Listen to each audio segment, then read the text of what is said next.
En México pagamos 3 tipos de impuestos, que es el ISR, que es justo sobre la renta o hacia las ganancias, pagamos el IVA, que es sobre el consumo, y el IEPS, que es un impuesto especial sobre cierta producción de productos y servicios.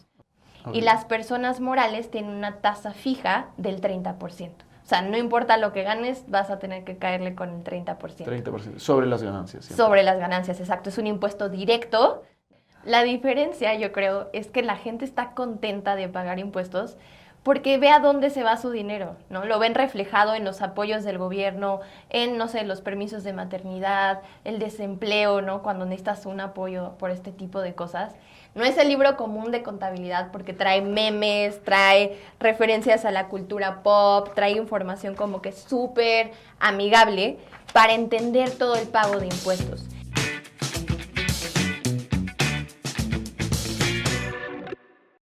Hola Pau, ¿cómo estás? Estoy muy feliz de que estés aquí. Muchas gracias por invitarme. Yo también estoy súper contenta de estar platicando aquí contigo hoy. Pau, viene la primera pregunta. Hay que empezar así con fuerza. ¿Por qué es importante pagar impuestos? Porque contribuye directamente a la economía del país. Aquí en México, te voy a soltar ya de una vez un dato duro, 6 de cada 10 mexicanos no pagan impuestos. Y esto nos coloca como uno de los países donde la tasa de informalidad es más alta dentro de la OCDE, con 56.6%. Entonces, si la gente no está pagando impuestos, luego se quejan, ¿no? De que por qué no tenemos calles bonitas, hospitales, alumbrado, tiene que ver directamente con las personas que no están contribuyendo. ¿Cómo cada persona que paga impuestos se puede beneficiar de pagar impuestos? Claro que sí. Hay gente que piensa que solamente el pagar impuestos es que el gobierno te va a quitar dinero, pero hay muchos beneficios de estar en la formalidad. Y uno de ellos es que puedes acceder a instituciones de seguridad social, puedes acceder a Afores, que es como algo que manejamos aquí en México para el retiro, y que si no lo haces y si no empiezas a pagar impuestos desde ahorita y no te das de alta, no vas a poder tener acceso a una jubilación digna. También pues está toda la parte, ¿no? De gozar de los beneficios de calles sin baches, de alumbrado, de hospitales públicas, escuelas públicas. Entonces, hay más beneficios de pertenecer a la formalidad que de no hacerlo. Y, por ejemplo, nosotros como emprendedores tenemos acceso a créditos, ya sea por ser jóvenes, por ser emprendedores, por ser mujeres. Hay diferentes programas del gobierno que puedes formar parte de ellos solo si estás dado de alta. A mí me parece increíble lo que dices porque en Perú también y en varios países de Latinoamérica hay un nivel muy alto de informalidad. Y a mí siempre me dicen, oye, ¿cómo puedo hacer para, por ejemplo, justo hablamos de eso, ¿no? Que ahora ya nos contarás, comprar un inmueble? Y en Perú algo que se necesita para comprar un inmueble es que tú tengas ingresos demostrables y declarados. O sea, no basta con que tengas ingresos, sino tienes que tener ingresos que estés pagando impuestos. O sea, si no, nadie te va a dar un préstamo así, o ningún banco por lo menos. ¿Cómo funciona en México? ¿En México también te piden que estés pagando impuestos para que te den préstamos con los bancos? Sí. Si quieres acceder a un crédito bancario, lo primero que te van a hacer es que compruebes ingresos, ¿no? Entonces, dependiendo de, ahora sí que con qué crédito tomes, te van a decir, ¿sabes qué? Necesitas X nivel de ingresos. Y para poder tener una tarjeta bancaria, pues vas a tener que estar dado de alta en el SAT. Y además de esto, también si quieres formar parte del Infonavit, que es como una, ahora sí que otra propuesta, no necesariamente bancaria, pero que da un apoyo que da el gobierno, necesitas estar dado de alta y estar cotizando ante un patrón para poder acceder a estos beneficios. Entonces, si no tienes un trabajo formal, que esté ahora sí que dado de alta legalmente y que te estén dando, bueno, que estés pagando impuestos por esto, no vas a poder acceder a estos beneficios. Excelente. Entonces, uno de los beneficios, si alguien quiere comenzar a invertir, es también comenzar a pagar impuestos. Solo para poner contexto, porque hay personas que pueden estar viendo esto y no son de México, ¿podrías decirnos qué es el SAT y qué es Infonavit? Sí. El SAT es el Servicio de Administración Tributaria, que es el organismo que aquí se encarga de toda la recaudación de impuestos. Entonces, ahora sí que es como el tío que viene a cobrarte la renta, entonces tú tienes que estar haciendo tus declaraciones de manera mensual y de manera anual para contribuir con este gasto público.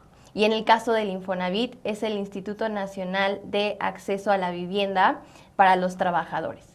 Entonces, este organismo lo que se encarga es de ofrecer créditos a tasas mucho más bajas que los bancos con menos requisitos, porque saben que aquí en México pues uno de los problemas es que la gente no puede generar historial crediticio.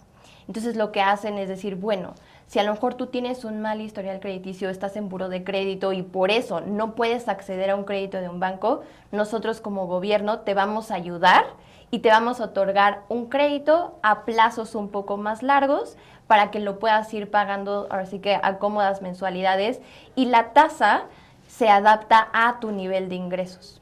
Entonces, ahora sí que dependiendo de cuánto ganes, es la tasa que te va a corresponder, que es como una manera de ayudar a toda la población mexicana que quiere tener una casa propia. Buenísimo. Y cuéntanos un poco cómo una persona puede empezar a pagar impuestos y dónde y cómo se puede informar para no necesariamente pagar menos impuestos, pero sí pagar lo justo o lo que esté de acuerdo a la ley y no de más, que me imagino que pasa también bastante seguido. Sí, creo que hay mucha gente que no se informa correctamente y cuando se da de alta escoge el régimen equivocado. Entonces, mi primer paso, mi primer consejo sería, en función de la actividad económica que quieras desempeñar, vas a elegir un régimen y te tienes que fijar en cuántos ingresos esperas obtener, porque hay regímenes que están topados. Entonces te dicen, si tú ganas más de, no sé, 4 millones de pesos, ya no puedes tributar aquí. Entonces el primer paso es definir qué quieres hacer, si lo vas a hacer solo o con socios y cuánto esperas obtener. Y dependiendo de eso, pues ya vas a elegir el régimen, el tipo de contribuyente que quieres ser y ahora sí que el tipo de sociedad particularmente que vas a fundar. Entonces mi consejo sería, infórmense, busquen en la página del SAT, busquen mi libro What the Fuck con el SAT. Aquí ya les hice una tablita en la cual tú puedes ir diciendo, a ver, ¿sabes qué? Si soy abogado independiente, ¿en qué régimen me tengo que dar de alta? O si soy asalariado, pero a la vez quiero ser freelancer por las noches, ¿en qué me debo de dar de alta? Entonces ese sería un gran consejo. Siempre busquen fuentes oficiales del SAT, What the Fuck con el SAT, o en cualquier otro medio de comunicación especializado para estar al tanto de las nuevas actualizaciones. Cuéntanos un poco del sistema tributario, y me parece genial lo del libro, ahora lo vamos a comentar. Cuéntanos del sistema tributario en México, o sea, ¿nos podrías decir a gran escala? O sea, por ejemplo, yo soy extranjero, ¿cómo funciona? ¿Tiene como cuántos regímenes? Sí. Aquí en México tenemos dos opciones para darnos de alta. La primera es ser persona física, que es cuando pagas tus impuestos como una sola persona. Los trámites son un poquito más accesibles y en México la mayoría de los mexicanos son personas físicas. Okay. Entonces, ya que te das de alta como este tipo de contribuyente, tienes 10 regímenes, o sea, 10 opciones para poder pagar impuestos. Y ahí va pues desde ser asalariado o godín, como le decimos aquí en México. Por ejemplo, si te dedicas a la parte de bienes raíces, estarías en el de arrendamiento. Si tienes a lo mejor un Airbnb y lo pones a rentar, tienes que estar tributando en ese régimen. Si estás ganando dinero por plataformas digitales como Mercado Libre, Uber, Rappi o algo similar, hay un régimen especial que se llama plataformas digitales. Y bueno, o sea, hay infinidad de regímenes, te digo que son 10. Ajá. Y en general, digo, para las personas físicas todo es más sencillo porque pues el SAT sabe que son muchos mexicanos que luego no se nos da eso de la compu y las cosas, entonces todo es más fácil. Y para las personas morales es cuando tú pagas ¿Para impuestos las personas qué? Morales, es el otro tipo de contribuyente. Ahí es cuando tú vas a pagar impuestos como un grupo de personas. Ya vas a poder tener un socio, vas a poder escoger una razón social para tu propia empresa, que obviamente otro organismo lo tiene que avalar, pero digo, tú pides permiso y te dicen sí, está disponible, úsalo. Y ahí ya los trámites son un poquito más complicados, pero la pregunta inicial cuando te das de alta como persona moral es, ¿quiero ganar dinero o voy a hacer una fundación sin fines de lucro? Entonces, dependiendo de lo que decidas, ya están las dos opciones, ¿no? El régimen general de ley o, pues sí, algo sin fines de lucro. Y de ahí se desprenden diferentes tipos de sociedades, ¿no? La típica SADCB, sociedad civil, tenemos por ahí un régimen que se llama SAS, en el cual está como diseñado literalmente para emprendedores, para que puedas constituir tu empresa a costo cero desde internet y ya tienes, o sea, en menos de 5 minutos tienes constituida una empresa y no necesariamente tienes que tener socios, ¿no? Tú puedes tener el 100% de las acciones de tu empresa, entonces eso está buenísimo. Qué chévere, me parece increíble lo que comentas y debería estar en más países. Yo creo que en Perú, por ejemplo, no puedes constituir una empresa a costo cero, hasta donde ¿No? yo sé. Ujú. Cuéntanos un poco del tema de los impuestos. En México, más o menos, o sea, ¿entre cuánto y cuánto se paga? Por ejemplo, personas asalariadas, ¿entre cuánto y cuánto pagan aproximadamente? Y en caso de empresas, ¿entre cuánto y cuánto están Las tasas. sí, las Ujú. tasas por el impuesto a las ganancias, a la renta, ¿no? Sí. Justo, mira, digo, para hablar de un poquito como introducción, en México pagamos tres tipos de impuestos, Ujú. que es el ISR, que es justo sobre la renta o hacia las ganancias, pagamos el IVA, que es sobre el consumo, y el IEPS, que es un impuesto especial sobre cierta producción de productos y servicios. Ok. Por ejemplo, todas las cosas que hacen daño, ¿no? Chocolate, cerveza, tabaco, azúcar, tiene un impuesto especial en México, Ajá. supuestamente para reducir su consumo. En el caso del ISR, este es el impuesto que recauda más porcentaje del dinero, ¿no? O sea, casi todo lo que pagamos se va al gobierno de ISR. Y en México, las personas físicas tienen tasas variables que van en función de cuánto ganas. Entonces puede ir desde el 1% hasta el 35%. Ok. Y las personas morales tienen una tasa fija del 30%. O sea, no importa lo que ganes, vas a tener que caerle con el 30%. 30% sobre las ganancias. Siempre. Sobre las ganancias, exacto. Es un impuesto directo, entonces o sea, por eso es el que duele pagar Claro. más, ¿no? Porque te lo descuentan directamente de lo que ganas. Sí, en verdad está muy parecido ¿A Perú? a Perú. En Perú es muy parecido. O sea, tenemos los tres tipos de impuestos, tenemos tasas muy parecidas. ¿El IVA en qué porcentaje está aquí? Hay diferentes tasas, la más común es del 16%, pero tenemos algunos productos exentos de IVA, productos con tasa cero, y en la frontera hay como un descuento especial para incentivar el consumo del 8%. Ah, qué Entonces, a ver sí increíble. que es muy variable. ¿En Perú de cuánto es? El 17, 18% me parece. Justo cambió hace ¿Y es fija? unos años, pero ¿Siempre? sí es fija. Ajá. Ha bajado, por ejemplo, para restaurantes y ciertas industrias a 10%, Ajá. pero siempre volvió, porque antes era 18 y no sé si ahora es 17, 17. y Ujú. es 10% para algunas industrias para incentivarlos. Y luego el impuesto a la renta, Ajá. que es el que acá... ISR. Ajá. Es depende, pero es alrededor de 30% por lo general. Para todos. Ahí, bueno, no Sí. sé si existe esta división entre personas físicas y morales también. Sí, o sea, en Perú es diferente porque, por Ajá. ejemplo, tú tienes 5 categorías de impuestos. Es primera, segunda, tercera, cuarta, quinta, y cada una es para diferentes tipos de personas. Por ejemplo, quinta es para las personas que están en planilla, o sea, que les pagan, que están trabajando como asalariados, Ok. pero de manera regular, formal, quinta categoría. Cuarta categoría es para las personas que trabajan como freelance y se llama en Perú recibo por honorarios, Ajá. que o sea, no sé, grabas algo, un recibo por honorario. Tercera categoría es para los que tienen negocios y puede ser persona o empresa. O sea, hay como que las dos en tercera categoría, que es la más complicada para mí. Y después está primera y segunda, que son para ganancias de capital y flujos como rentas, alquileres, dividendos. Ajá. Y después está la otra categoría que es para ganancias de capital, que es justamente comprar o vender cosas, carros, inmuebles. Así funciona en Perú. ¿Y es 30 sin importar en qué categoría estés? No, es ¿O 30, no, 30 es para la tercera categoría. Ajá. Para primera y segunda, depende de lo que hagas, es normalmente entre 0, porque hay cosas que pagan 0%, otras pagan 5 y de ahí hay otras que llegan hasta 30, ¿no? 30 es como El el tope. máximo, Ajá. sí, normalmente. Y en cuarta y quinta igual, ¿no? Como cuando es personas asalariadas, me parece que es desde no me acuerdo el porcentaje, pero es súper bajo, hasta 30, dependiendo de cuánto ganas. Así es lo que me acuerdo, yo no Sí. soy especialista en contabilidad, pero es Sí. más o menos lo que me acuerdo del sistema tributario peruano.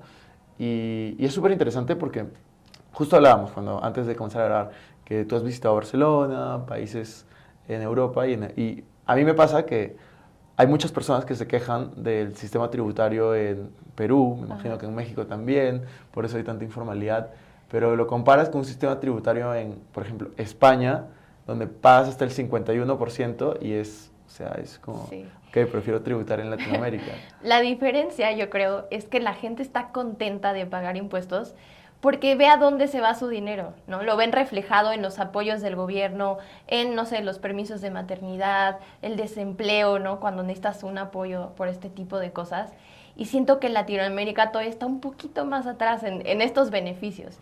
Entonces, por ejemplo, en países justo como Suecia, que tiene una de las tasas impositivas más altas, del 76%, la gente está contenta porque ve esta transparencia. Entonces creo que todavía nosotros tenemos, como países latinoamericanos, que exigir más a nuestros gobiernos para que el dinero que nosotros estemos dando realmente se vaya a donde tiene que ir.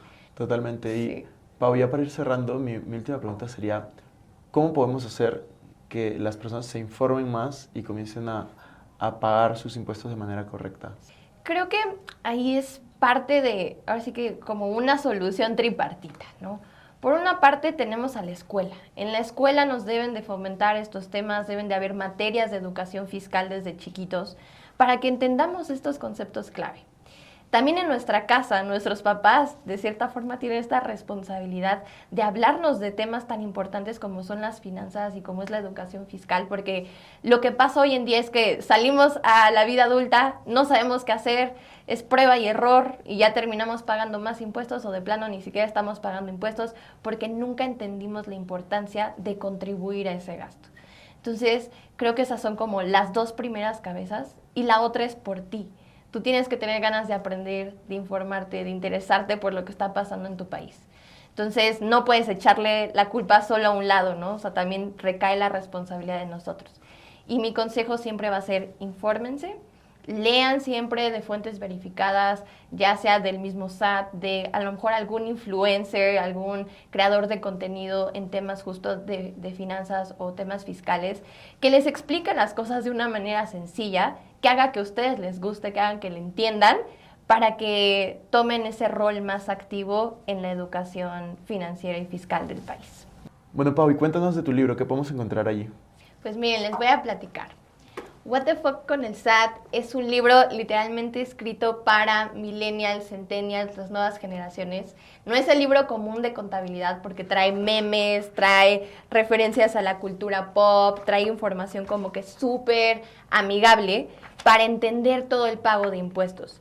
Y empieza desde lo más básico, que es entender por qué tenemos que pagar impuestos y a dónde se va ese dinero. Después les explico un poco qué es el SAT, qué pueden hacer en el SAT, cómo se dan de alta, todo el proceso, todo el papeleo de la vida adulta.